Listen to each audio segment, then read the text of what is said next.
Le 7 mai, vous êtes convoqué à l'épreuve orale d'histoire des arts. Déjà? J'ai encore rien préparé.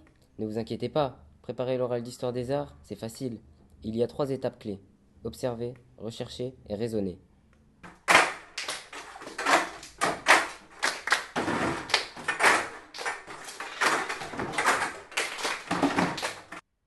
Pour préparer votre description des 2 œuvres principales, observez attentivement plusieurs éléments du tableau. Ah oui, par exemple pour cette image, elle a un format type paysage ou portrait en forme de disque. Et là, on dirait plutôt un format abstrait. On peut décrire la nature. Elles sont figuratives, réalistes, schématiques. Abstraites, Leur nombre, il y en a un peu ou un grand nombre. leur taille. Elles sont petites, de taille moyenne. L'une d'entre elles est plus grande et domine l'image. Ici, la scène est représentée en plan d'ensemble. La composition est déséquilibrée. Le centre est vide. Les figures semblent disposées de façon désordonnée.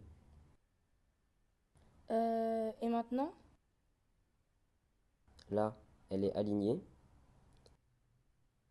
Ici, on peut dire qu'elle est symétrique. Maintenant, la composition est centrée. Il semblerait qu'il y en ait de la profondeur dans cette image. Oui, on aperçoit 3 plans.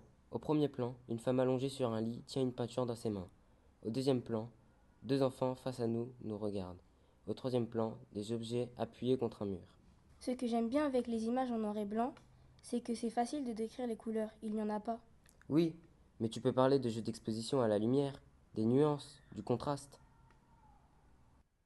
Et pour les couleurs? Là, tu peux repérer s'il y en a beaucoup, si elles sont vives, si elles sont variées, comme ici. Elles sont sombres, claires, vives, pâles. Certaines sont proches, d'autres en contraste. En tout cas ici, pas besoin de loupe pour voir que l'artiste a utilisé une technique pas très classique, il a projeté ses couleurs sur la toile.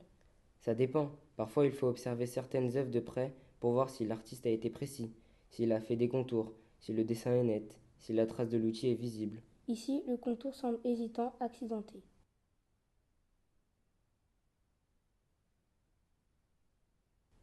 Donc si on résume, les figures sont nombreuses, de tailles diverses, avec une forme principale noire.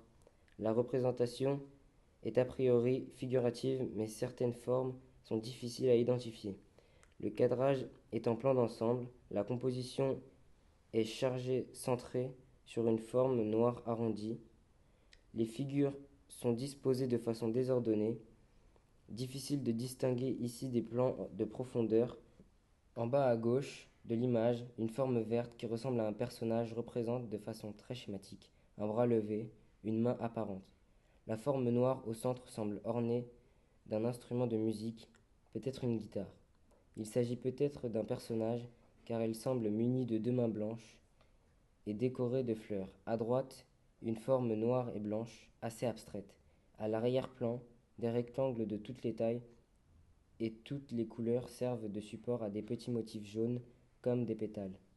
Les couleurs sont variées, contrastées, bleu et jaune, vert et rose, globalement chaleureuses, joyeuses, à part le noir au centre. Ces figures ont des contours imprécis, hésitants, elles ne sont pas détaillées. De-ci de là, on aperçoit la trace d'un pinceau qui a étalé la peinture. J'ai beau avoir observé ce tableau sous toutes ses coutures, je ne comprends pas ce qu'il raconte. Pourquoi la figure noire qui ressemble à un personnage a-t-elle une forme si étrange? Que représente la figure blanche et noire? Pourquoi Matisse a-t-il mis une figure noire au milieu de ce tableau alors que le reste de l'image est coloré? Comment se fait-il que les contours soient si maladroits, les figures tellement schématiques et peu détaillées? Il est temps d'étudier le contexte de réalisation de l'œuvre afin de trouver des réponses à ces questions. Comment? En partant à la recherche d'informations supplémentaires sur l'œuvre, son auteur, son sujet, son contexte de réalisation, sa fonction.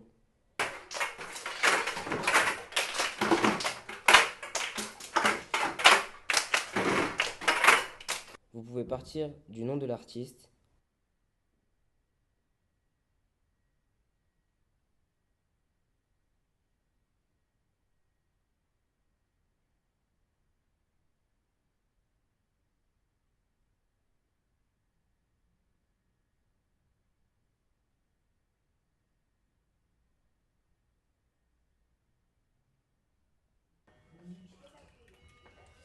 du titre de l'œuvre.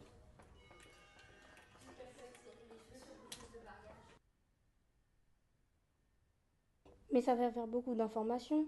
Il ne faut pas tout dire. Sélectionnez les informations générales,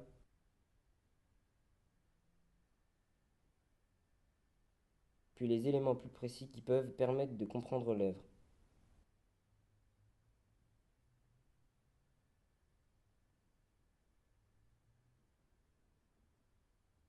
Vous avez maintenant tous les éléments pour réfléchir au sens de votre œuvre. Je crois que je commence à comprendre. Les couleurs vives, chaleureuses du tableau sont sans doute inspirées par la ville ensoleillée de Nice où Matisse l'a conçue.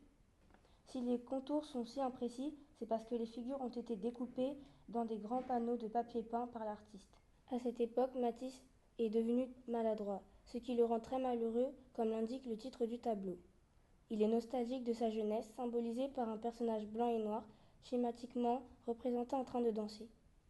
Lui est vieux et malade. Il ne peut plus bouger et ne peut plus peindre comme avant, car il est dans un fauteuil roulant. La forme noire tassée représenterait donc l'artiste tassé dans son fauteuil et sa couleur symboliserait la tristesse de cet ancien maître de la peinture entouré par la jeunesse et l'énergie. Maintenant, c'est à vous de jouer. Il ne vous reste plus qu'à réaliser le même travail avec votre deuxième œuvre. N'oubliez pas de relever leurs points communs et leurs différences.